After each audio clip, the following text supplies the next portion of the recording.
Hello friends, welcome to our YouTube channel online coaching classes the success zone, जिसमें हम आपको Vyapam SSC UP triple SC railways की preparation करा रहे हैं। और 2 से 3 दिन पहले आपने देखा होगा कि जेल पेरी 2020 का नोटिफिकेशन भी आउट हो गया है। तो द सक्सेस जोन आपके लिए मैथ्स जेल पेरी की प्रिपरेशन के लिए मैथ्स और साइंस और एमपीजीके के लिए लाइव क्लासेस बहुत जल्दी अवेलेबल कराने वाला है, जिसमें हम एमपीजीके के जो जेल पेरी के प्रीवियस ईयर के क्वेश्चन हैं उन पूरे क्वेश्चन का एक डिस्क्रिप्शन के साथ एनालिसिस करेंगे, जो आपकी जेल पेरी के एग्जाम में काफ़ी बेनिफिशियल साबित होने वाला है। तो चलिए, जिन्होंने चैनल को लाइक नहीं किया, सब्सक्राइब नहीं किया, चैनल को लाइक कर लीजिए, सब्सक्राइब कर लीजिए, क्योंकि द सक्सेस जोन आपको जेल पेरी की 0 से लेकर 100% तक की प्रिपरेशन आने वाले दिनों में लाइव क्लासेस के थ्रू करवाने वाला है। तो चलिए, आज का जो हमारा सेशन है, जो टॉपिक है वह स्टार्ट करते हैं। वह है मध्य प्रदेश की मिट्टी और जलवायु। जो प्रीवियस वीडियो मेरे थे जिसमें हमने मध्य प्रदेश की नदियों के बारे में देखा था, पठार के बारे में देखा था, मध्य प्रदेश का जो भौगोलिक स्थिति है उसके बारे में देखा था। तो जिन्होंने अभी तक वो वीडियोस नहीं देखे हैं तो प्लेलिस्ट में आपके लिए वो वीडियोस हैं, आप उन्हें जाकर वहां पर देख सकते हैं और पूरे अपने चैप्टर्स को कवर कर सकते हैं। तो चलिए सेशन स्टार्ट करते हैं। मध्य प्रदेश की जलवायु, आपको स्क्रीन पर दिख रहा है कि मध्य प्रदेश की जलवायु के बारे में हम देखने वाले हैं कि मध्य प्रदेश की जलवायु होती क्या है जलवायु, जलवायु की डेफिनेशन क्या है, ये सबसे पहले जानना हमारे लिए जरूरी होता है। तो इसमें सबसे पहले पॉइंट आपको दिख रहा है कि किसी भी क्षेत्र में लंबे समय तक पाई जाने वाली ताप, वर्षा, वायु, आर्द्रता आदि की मात्रा, अवस्था तथा गति का औसत रूप पाया जाना वहां की जलवायु होती है। मतलब ताप, वर्षा, वायु और आर्द्रता, इन सबका जो मिश्रण होता है वह होती है जलवायु। अब मध्य प्रदेश की जलवायु कैसी है, काफी बार ये क्वेश्चन आता है कि मध्य प्रदेश की जलवायु होती कैसी है। तो यदि हम बात करें मध्य प्रदेश की जलवायु की, कि मध्य प्रदेश की जो जलवायु होती है वह होती है आपकी मानसूनी जलवायु। आपसे काफी बार ये क्वेश्चन पूछा गया है कि मध्य प्रदेश की जलवायु कैसी होती है, तो वह मानसूनी होती है। मध्य प्रदेश की जलवायु को तीसरा पॉइंट देखिएगा, मध्य प्रदेश की जलवायु को उष्ण कटिबंधीय स्वरूप प्रदान करने के लिए प्रदेश के मध्य से गुजरने वाली कर्क रेखा उत्तरदायी है। यदि उष्ण कटिबंधीय है जो मध्य प्रदेश की जलवायु है, तो वह किस कारण से है, तो वह है आपकी कर्क रेखा के कारण। कर्क रेखा हमने देखा कि मध्य प्रदेश के 15 जिलों से होकर गुजरती है। कितने जिलों से होकर गुजरती है? 15 जिलों से होकर गुजरती है। और ये जो क्षेत्र आपका है नर्मदा घाटी क्षेत्र, इसके आसपास से यह कर्क रेखा जो है वह गुजरती है। अब दक्षिण पश्चिम मानसून की बात करें, जो जून के महीने में आता है, तो दक्षिण पश्चिम मानसून से प्राप्त होने वाली जो वर्षा होती है वह टोटल वर्षा होती है मानसूनी जलवायु। अगर मानसूनी जलवायु प्रदान करने के लिए उत्तरदायी कौन है? दक्षिण पश्चिम मानसून। और उष्ण कटिबंधीय स्वरूप प्रदान करने के लिए उत्तरदायी कौन है? वह है आपकी कर्क रेखा। सूर्य की स्थिति में परिवर्तन होने से, ताप और दाब में परिवर्तन होने से जलवायु में भी परिवर्तन आता है। अगला जो है हमारा ये जलवायु का क्षेत्र है कि मध्य प्रदेश की जो जलवायु क्लाइमेट जोन है उसे कितने भागों में डिवाइड किया, आपको मैप में भी इस समय दिख रहा है। टोटल 4 भागों में जो जलवायु क्षेत्र है मध्य प्रदेश का उसे डिवाइड किया गया है। कौन कौन से जलवायु क्षेत्र हैं, चलिए हम देखते हैं इसे मैप में। सबसे ऊपर वाला जो पोर्शन आपको दिख रहा है वह है उत्तर का मैदान, जिसमें आपके भिंड, मुरैना, गुना, ग्वालियर वाले, इधर नीमच वाला जिला, ये पूरे आते हैं। ये आपका उत्तर का मैदान हो गया। इसके बाद ये हो गया आपका मालवा का पठार। जो पठार वाला वीडियोज है उसमें मैंने आपको बताया था कि जो सबसे बड़ा पठार है मध्य प्रदेश का वह मालवा पठार होता है। इसके बाद विंध्य का पहाड़ी क्षेत्र, ये वाला जो पूरा एरिया है विंध्य का पहाड़ी क्षेत्र कहलाता है। और ये जो आपको ब्लू कलर से दिख रहा है ये है नर्मदा घाटी का। अब इसका एक एक करके हम इसको समझते हैं, इसका पूरा एनालिसिस करते हैं। तो सबसे पहले हम बात करते हैं उत्तर का मैदान। अब क्या होता है उत्तर का मैदान, तो इसके बारे में, इसमें बुंदेलखंड, मध्य भारत, रीवा, पन्ना का पठार शामिल होता है। क्वेश्चन आपसे पूछ लिया कि बताइए बुंदेलखंड का पठार जो है वह किस मैदान के अंतर्गत आता है मध्य प्रदेश का, तो वह आता है आपका उत्तर के मैदान के अंतर्गत। मध्य भारत का भी किसके अंतर्गत आता है? उत्तर के मैदान के अंतर्गत। रीवा पन्ना की बात करें तो रीवा पन्ना का भी किसके अंतर्गत आता है? आपका उत्तर के मैदान के अंतर्गत। समुद्र से दूर होने के कारण उत्तर का मैदान, समुद्र से दूर होने के कारण यहाँ पर गर्मी में अधिक गर्मी और ठंड में अधिक ठंड पड़ती है। मतलब गर्मी के मौसम में सबसे ज़्यादा, चूंकि देखिए यहाँ पर गंजबासौदा है जिसमें आपने देखा होगा कि 47 डिग्री सेल्सियस यहाँ का तापमान मापा गया था, ये उत्तर के मैदान में ही आता है। उसके बाद बात करते हैं मालवा का पठार। मालवा का पठार, यहाँ की जलवायु सम पाई जाती है, अर्थात यहाँ ना तो ग्रीष्म ऋतु में अधिक गर्मी होती है और ना शीत ऋतु में अधिक ठंडी पड़ती है। मतलब यहाँ का जो क्लाइमेट है, ये यहाँ की जो जलवायु है वो एवरेज जलवायु होती है। उसके बाद बात करें विंध्य का पहाड़ी क्षेत्र। विंध्य का पहाड़ी क्षेत्र की यदि हम बात करें तो इसमें अधिक गर्मी नहीं पड़ती और ठंड में साधारण ठंड पड़ती है। विंध्याचल पर्वत वाला जो एरिया होता है वह कौन सा क्षेत्र होता है? सम जलवायु वाला क्षेत्र होता है विंध्याचल पर्वत वाला। इसमें पचमढ़ी, अमरकंटक आते हैं। जो पचमढ़ी मध्य प्रदेश के पर्यटन के आकर्षण का केंद्र रही है, पर्यटन राजधानी रही है, जिसे पचमढ़ी कहा जाता है। तो ये सम जलवायु वाला क्षेत्र होता है। इसके बाद नर्मदा घाटी की बात करें तो यहाँ की मानसूनी जलवायु है। गर्मी में अधिक गर्मी तथा ठंड में इसमें साधारण ठंड पड़ती है। यही देखिए फिर आ गया कि कर्क रेखा कहाँ से निकटतम गुजरती है, तो वह नर्मदा घाटी के निकटतम से कर्क रेखा गुजरती है और 15 जिलों को ये पूरा कवर करती है। उसके बाद यदि हम बात करें वर्षा के बारे में कि मध्य प्रदेश की रेन क्या होती है, किस तरीके की रेन होती है मध्य प्रदेश में, किसी जगह पर काफ़ी वर्षा होती है, किसी जगह पर औसत होती है, किसी जगह पर निम्न वर्षा होती है, तो ये हम देखने वाले हैं। तो सबसे पहला पॉइंट है कि मध्य प्रदेश में वर्षा ऋतु जून से अक्टूबर तक मानी जाती है। कब से? जून से अक्टूबर तक मानी जाती है। यहाँ पर जून में वर्षा स्टार्ट होती है। जब दक्षिणी पश्चिम मानसून आता है वह कब आता है? जून के महीने में आता है। औसत वर्षा की बात करें तो औसत वर्षा मध्य प्रदेश में जो हो रही है वह हो रही है आपकी 112 सेंटीमीटर होती है, जिसमें पूर्वी भागों में अत्यधिक वर्षा होती है। ये वाला जो एरिया आपको दिख रहा है ये पूर्वी भाग वाला, इस पूर्वी भाग में सबसे ज्यादा वर्षा होती है। यदि आपसे क्वेश्चन पूछ लिया कि मध्य प्रदेश किस भाग में ज्यादा वर्षा होती है, पूर्वी भाग, पश्चिमी भाग, उत्तरी भाग या दक्षिणी भाग, तो सबसे ज्यादा वर्षा होती है पूर्वी भाग में, जो होती है 140 से 165 सेंटीमीटर के बीच में। जैसे ये पश्चिमी और उत्तर में आती जाती है उसकी वर्षा का जो है वह थोड़ी थोड़ी क्या होती जाती है आपकी, कम होती जाती है। इसके बाद पश्चिमी क्षेत्र की बात करें तो 50 सेंटीमीटर तथा उत्तर पश्चिम क्षेत्र में 62 सेंटीमीटर होती है। समवर्षा की 125 सेंटीमीटर रेखा की पूर्वी तथा पश्चिमी भागों में विभाजित करती है। समवर्षा रेखा सीधी जबलपुर और सिवनी से होकर गुजरती है, तो ये आप बिल्कुल ध्यान रख लीजिए, ज़्यादा इतना इंपॉर्टेंट फैक्ट नहीं है। उसके बाद वर्षा के आधार पर मध्य प्रदेश को कितने भागों में बांटा है, ये बहुत इंपॉर्टेंट है। जलवायु के आधार पर 4 भागों में बांटा था, वर्षा के आधार पर भी 4 भागों में बांटा। इसको हम देखते हैं कि निम्न वर्षा वाला क्षेत्र, औसत से कम वर्षा वाला क्षेत्र, औसत वर्षा वाले क्षेत्र और औसत से अधिक वर्षा वाले क्षेत्र। इसके बाद हम इसको एक एक करके डिस्क्रिप्शन के साथ देखेंगे कि निम्न वर्षा वाला क्षेत्र क्या होता है। निम्न वर्षा वाले क्षेत्र के अंतर्गत प्रदेश का उत्तर तथा उत्तर पश्चिमी भाग आता है, मतलब उत्तर वाला भाग और उत्तर पश्चिम भाग आता है।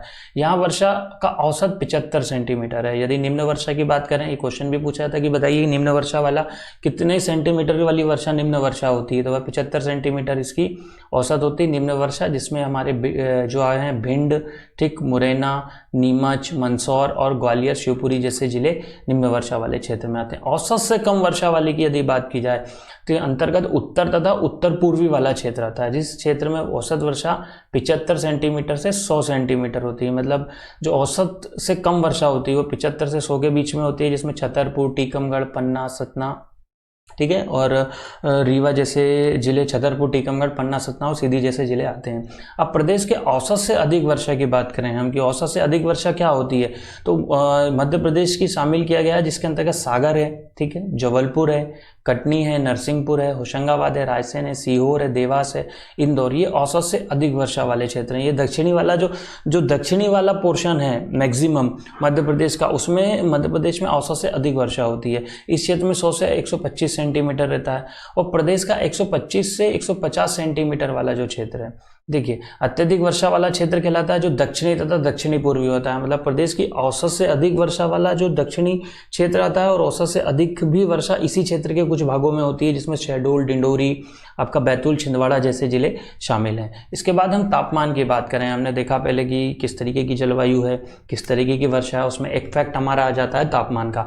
तो तापमान के से रिलेटेड कुछ एक वन लाइनर फैक्ट्स हैं, एक बार उन पर नजर डाल लेते हैं। तो पहला फैक्ट है 21 जून को सूर्य कर्क रेखा पर लंबवत चमकता है। यदि बात की जाए कि सूर्य किस तारीख को लंबवत होता है कर्क रेखा पर, तो वह होता है 21 जून को। इस समय क्यों होता है ये? क्योंकि इस समय उत्तरी गोलार्ध पर ताप बढ़ जाता है। सर्वाधिक तापमान गंजबासोदा पर अंकित किया गया था, 48.7 डिग्री मापा गया था।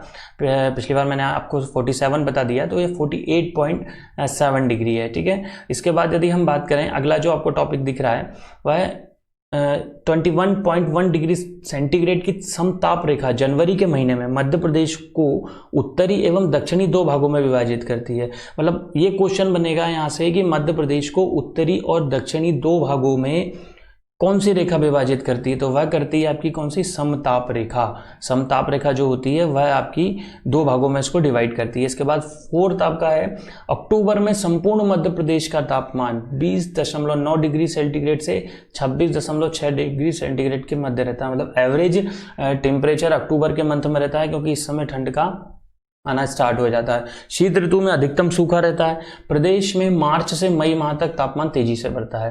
प्रदेश में औसत अधिकतम तथा औसत न्यूनतम तापमान, मतलब अधिकतम और न्यूनतम दोनों तापमान किस मंथ में पाया जाता है मध्य प्रदेश में, तो वह सबसे पाया जाता है कौन से मंथ में? आपके दिसंबर के मंथ में पाया जाता है, जहां पर औसत तापमान भी अधिक रहता है और न्यूनतम तापमान भी दिसंबर में रहता है।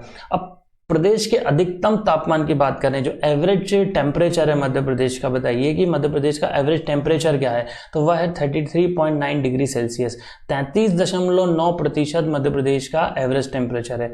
प्रदेश के सभी भागों में दैनिक तापांतर मार्च से सबसे अधिक होता है। मई माह में प्रदेश का अधिकतम तापमान 45 से 49 मतलब 45 से 49 डिग्री सेंटीग्रेड तक पहुंच जाता है। मई के महीने में मैक्सिमम 49 तक हो जाता है। और 23 दिसंबर से सूर्य के दक्षिणायन होने के साथ ही औसत तापमान कम होने लगता है। मतलब सितंबर के बाद क्या होता है, मध्य प्रदेश का तापमान धीरे धीरे कम होने लगता है और एवरेज तापमान यदि बात करें तो वह 33 डिग्री सेल्सियस है। सबसे कम तापमान की बात की जाए तो सबसे कम तापमान मध्य प्रदेश में मापा गया है, वह मापा गया है शिवपुरी में। और ये देखिए, ये यहाँ पर जो है आपका शिवपुरी में सबसे कम तापमान मापा गया है। मध्य प्रदेश का औसत तापमान 21 डिग्री सेंटीग्रेड आका गया है, 21 डिग्री सेंटीग्रेड आका गया। और यहाँ पर क्या है कि अधिकतम तापमान 33.9 डिग्री सेंटीग्रेड आका गया है। ये जो है देखिए, दोनों में कंफ्यूजन हो सकता है। ये अधिकतम तापमान मापा गया है, ठीक है, औसत अधिकतम तापमान, सॉरी अधिकतम तापमान तो गंजबासौदा में मापा गया है 48.7 डिग्री। और ये न्यू औसत तापमान मध्य प्रदेश का जो है वह 21 डिग्री सेंटीग्रेड आंका गया है। शीतकाल में प्रदेश का तापमान 15 से 20 डिग्री सेंटीग्रेड के मध्य रहता है। यदि शीतकाल की बात की जाए तो इसमें 15 से 20 डिग्री सेंटीग्रेड जो है वह औसत तापमान रहता है। इसके बाद यदि आपको स्क्रीन पर अभी इस समय दिख रहा है, वह हम बात करने वाले हैं मध्य प्रदेश की मिट्टियों के बारे में, कि मध्य प्रदेश की मिट्टी किस तरीके की होती है, मध्य प्रदेश की मिट्टी उपजाऊ है या बंजर है, इसके बारे में हम देखने वाले हैं। और 2 क्वेश्चन तो इससे डेफिनेटली एग्जाम में आपके आने वाले हैं। तो ये वाला जो पोर्शन है इसको आप बहुत अच्छे से समझने की कोशिश कीजिएगा। तो चलिए स्टार्ट करते हैं। सबसे पहले मिट्टियां होती क्या हैं। तो पहला पॉइंट आपको दिख रहा है कि धरातल की ऊपरी परत जो पेड़ पौधों के उगने व बढ़ने के लिए आवश्यक तत्वों प्रदान करती है, उसे क्या कहा जाता है, मिट्टी कहा जाता है। मतलब मिट्टी जो होती है, जो पेड़ पौधों के उगने और बढ़ने के लिए आवश्यक तत्वों को प्रदान करती है, उसे मिट्टी कहा जाता है। मिट्टी चट्टान तथा जीवाश्म के मिश्रण से बनती है। मध्य प्रदेश में प्रमुख रूप से 5 प्रकार की मिट्टियां पाई जाती हैं। 5 प्रकार की मिट्टी कौन कौन सी, हर मिट्टी को हम देखने वाले हैं। तो पहली जो है आपको यहाँ पर स्क्रीन पर देखिए, काली मिट्टी, ठीक।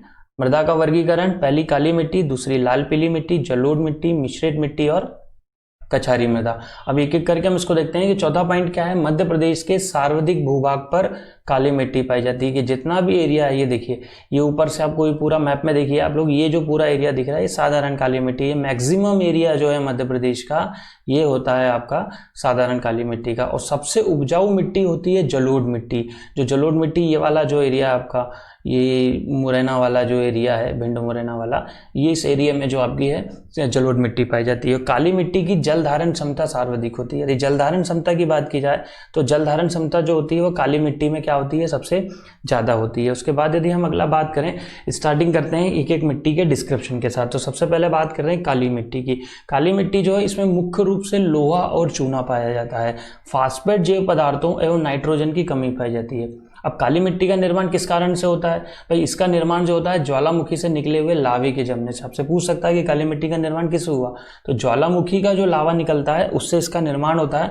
इसमें मुख्य रूप से लोहा और चूना पाया जाता है। यह एक क्षारीय प्रकृति की होती है। और इसका पीएच मान कितना होता है, ये पीएच मान मिट्टी का काफी बार पूछा गया है। तो काली मिट्टी का ये बिल्कुल आप याद कर लीजिए कि 7.5 से 8.5 काली मिट्टी का पीएच मान होता है। 7.5 से 8.5 काली मिट्टी का पीएच मान होता है। यह मिट्टी सबसे अधिक मतलब 47% मध्य प्रदेश का जो एरिया का है वो 47% काली मिट्टी से कवर्ड किया गया है, काली मिट्टी से कवर्ड है, ठीक है। जो मालवा का पठार, नर्मदा सोन घाटी और सतपुड़ा मेकल श्रेणी में पाई जाती है। काली मिट्टी का काला रंग लोहे की अधिकता के कारण होता है। क्यों होता है काली मिट्टी, मतलब काला रंग किस कारण से होता है, तो इसमें लोहे की अधिकता ज़्यादा पाई जाती है, इसलिए काली मिट्टी का जो रंग होता है वह काला पाया जाता है। काली मिट्टी के अंदर भी 3 प्रकार हैं, जैसे गहरी काली मिट्टी, साधारण काली मिट्टी, छिछली काली मिट्टी। हम इसको देखते हैं कि गहरी काली मिट्टी क्या होती है। तो नर्मदा सोन घाटी में अधिकांशतः तथा मालवा को कुछ क्षेत्र एवं सतपुड़ा का मुख्य भाग इसके अंतर्गत आता है। यह काली मिट्टी का कुल लगभग, ये देखिए ये बेसिक इन्फॉर्मेशन है, ये इतना इंपॉर्टेंट नहीं है, फिर भी आप लोग ध्यान रख लीजिएगा।